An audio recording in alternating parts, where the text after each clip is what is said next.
Bom, mas entrando em parte de armas da persuasão, quais vocês consideram, agora que o Júnior já falou de várias, né? Um gatilho, alguma arma que, nossa, quando eu faço isso, eu sei que eu consigo ser mais persuasivo. Caramba. Ah, não. Eu vou começar então, hein? Dessa vez. Eu gosto muito do compromisso e coerência, né? Quando a gente fala de compromisso e coerência, são duas coisas unidas, mas o compromisso tem a ver com você fazer a pessoa vir trazendo os sims ao longo do tempo para na hora de dar o grande sim ficar mais fácil, porque ela já se comprometeu com muita coisa, né? Então, na prática, é fazer a pessoa se comprometer. Eu vou contar um exemplo, que foi um estudo feito para isso, um exemplo feito para dar esse exemplo do compromisso e coerência. É uma praia, e aí chega um carinha com um rádio, tá numa praia cheia de gente, ele deixa o rádio e vai no mar.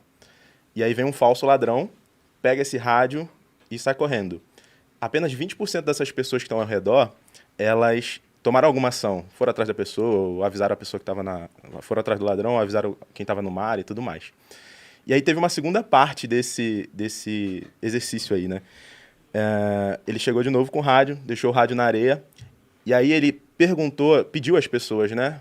Pô, eu vou no mar, pode tomar conta do meu rádio aqui durante esse tempo?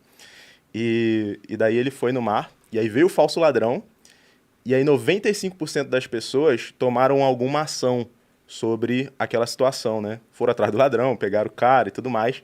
Quantos? 95, isso. Isso é Nossa. porque é uma coisa que está intrínseca nas pessoas, que elas querem ser coerentes com o que elas fazem e com o que elas falam, né? Então ele fez um compromisso, fez aquelas pessoas terem um compromisso com ele de que sim, eu vou cuidar. Então veio um pouco do sentimento de responsabilidade sobre aquilo, mas não sobre aquela situação. Na real é a sensação de que, caramba, não, eu fui coerente com o que eu disse, com o que eu falei que ia fazer e eu fiz. Então compromisso e coerência, quando eu monto uma estratégia, eu coloco isso em vários pontos, né? Desde o momento da captura, fazer a pessoa indicar outras pessoas ou fazer perguntas de sim, né? Isso numa estratégia de vendas, você faz perguntas de sim óbvio, né? E de compromisso óbvio, compromisso com ela mesma, inclusive, né? Para trazer um pouco do que o Júnior falou no começo, que é fazer a pessoa tomar uma decisão por ela mesma, sabe? E não você empurrar algo goela abaixo da pessoa. É muito melhor. Então, compromisso e coerência, para mim, é um dos gatilhos, assim, uma das armas fortes a se utilizar. Pô, fico vendo o nosso time de marketing contando várias historinhas e tal. Eu falo, caraca, eu preciso ter mais historinhas para contar também. Mas eu tava pensando, poxa, quais são os gatilhos importantes para mim? Aí eu vou separar em dois. Tem dois gatilhos que me fizeram crescer. E tem dois gatilhos que me fizeram vender. Os gatilhos que me fizeram crescer foram basicamente o gatilho da reciprocidade, tá? E que para mim ele é o gatilho mais importante de todos. E um gatilho, né, que seria um gatilho que mistura alguns componentes, mas seria basicamente o gatilho do valor, né? O gatilho do extra mile, o gatilho de você agregar muito mais, né, do que é o combinado. Essas duas coisas me fizeram crescer na vida. Essas duas coisas me fizeram encontrar pessoas, me fizeram me relacionar melhor, fazer networking e me fizeram tudo isso. Porque quando você parte de uma premissa básica que o networking não é você tirar uma selfie ou você trocar um cartão, você entende que a pessoa só vai te ajudar quando você agregar de fato. Então, na minha vida, eu sempre foquei em fazer isso, né? Eu sempre pensei em tentar ajudar mais os outros, e não só porque eu sou uma pessoa boa, mas porque isso daqui também traz mais frutos do que a pessoa que não ajuda ninguém, né? Então, isso daqui me fez conhecer pessoas famosas, ter pessoas me ajudando em momentos de dificuldade e me fez ficar mais famoso, né? Então, eu entregava muito para as pessoas simpatizavam comigo, e isso daqui me fazia crescer cada vez mais. Então, isso foi, para mim, o grande segredo em termos de gatilhos que me fez crescer. O que me faz vender, eu diria que é basicamente a reciprocidade que eu falei, né? E o gatilho da urgência. O gatilho da urgência é um gatilho incrível. Incrível, né? Então, quando a gente... Vou até sair um pouco do mundo dos lançamentos digitais, vou para um filme no cinema. Cara, se de repente anunciarem, hoje está no cinema tal filme, cara, ele vai ser flopadíssimo, assim. Ninguém vai assistir, poucas pessoas vão assistir, não tem filas, não tem nenhum efeito desse, né? Então você tem trailers, né? Você tem aquela antecipação toda e tudo mais. E quando a gente vai vender alguma coisa, a lógica é a mesma. E quando a gente olha para antecipação junto com a urgência, tá? A urgência te faz ter que tomar uma decisão, porque as pessoas são procrastinadoras. Então, a gente até quer, mas a gente... depois. Então, a gente procrastina as decisões.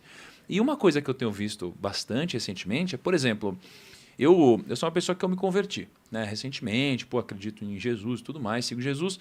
E aí o que eu vejo? Eu vejo que, tirando o lado espiritual da coisa, existem vários gatilhos muito fortes que faz as pessoas tomarem uma decisão muito rápida, que é o gatilho da urgência. Porque se você não for batizado, né, para quem acredita nisso, você não vai para o reino dos céus. Então, veja só que urgência incrível. Você não sabe se você vai estar vivo amanhã. Então, cara, você não pode procrastinar uma decisão como essa. Correr com isso. Você entendeu? Então, assim, na verdade, você precisa tomar rápido essa decisão, nem que seja para não. Mas, cara, você tem que fazer isso em vida. Porque senão, você não vai conseguir ir para o reino dos céus. Então, o gatilho da urgência ele é usado em vários lugares. Desde um lado mais Poderoso. espiritual, até no lado de venda, né? Até, cara, num relacionamento, muitas vezes. Né? Quando a mulher, muitas vezes, dá um ultimato, né? Um ultimato, fala, cara, é o seguinte, ou a gente casa ou a gente termina. Você fala, caraca, aí às vezes você vai em casa, né? Então, um diz lá, tem filho, outro diz lá, pô, caraca. Deu Então, ruim. assim, você tem a urgência. Então, para mim, assim, o que me fez crescer foi a reciprocidade, tá? E agregar valor. E o que me faz vender é a urgência e a antecipação.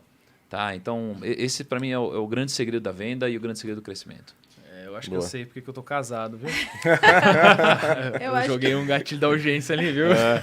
Pode ser. Um dos gatilhos que eu mais uso é o da escassez, que é parecido É. com o da urgência, né? Mas eu gosto de usar a escassez quando ela de fato existe, porque eu não aguento quando Se o não, povo vira usa... bullshit, né? O povo horrível usa um isso. monte de gatilho de escassez e no final não acabou, nunca teve poucas vagas, nunca teve poucas peças. Então, por exemplo, tanto na MAP quanto no Materializa, que são 2 produtos principais meus, na MAP, por exemplo, essa blusa é nova e a gente fez pouquíssimas peças, de fato, Olha né? aí, ó. É real. Então, se você não correr para comprar, você gostou, tem lá o topinho, não sei o quê. Você entra lá, não tem mais o seu número, porque acaba rápido os números, né? 36, 38 PM, sempre acaba rápido. Então, se você gostou, você tem que ir lá e entrar e comprar. Como vender contando histórias. Olha aí, ó. Exatamente. Então, a gente acabou de lançar daquelas...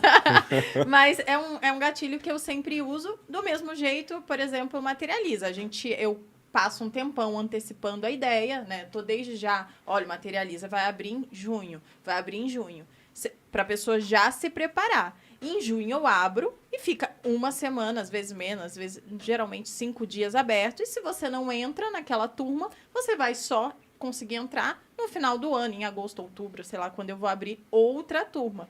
Então é um gatilho que eu utilizo que de fato existe, né? Ou é agora ou nunca, tipo a mulher aí. Então, da urgência e da escassez, eu gosto bastante. Agora, o ruim é quando as pessoas falam, são vagas limitadas. Aí fica aberto para sempre, né? O Horrível. curso. Tá lá Igual sempre quando o vaga Bruno limitada. falava Não sempre, tem né? limite. Vagas limitadas. Por quê? Porque tinha uma história por trás. Se tivesse, tipo, 10 bilhões de pessoas entrar, talvez o servidor não aguente, né? Então Não, limitado. mas no caso do Bruno, ele falava vagas limitadas, porque na época quem fazia o suporte inteiro dos produtos dele, né, do curso, era ele. Então ele tinha tempo O limite, de físico, fato. né, um limite físico de tempo para poder fazer aquele suporte, e se ele só conseguia alcançar um tanto de gente. Então ele sempre falava e acabava muito rápido exatamente por isso. Hoje em dia ele usa outros gatilhos, também tem um pouco da escassez, porque ainda assim, Tem porque a equipe de suporte é limitada. ainda é limitado. Tem limite de Eu horário. não cheguei a... né? Eu tô tentando clonar o Edu, mas não tá dando certo. Não deu certo. Não tá dando certo.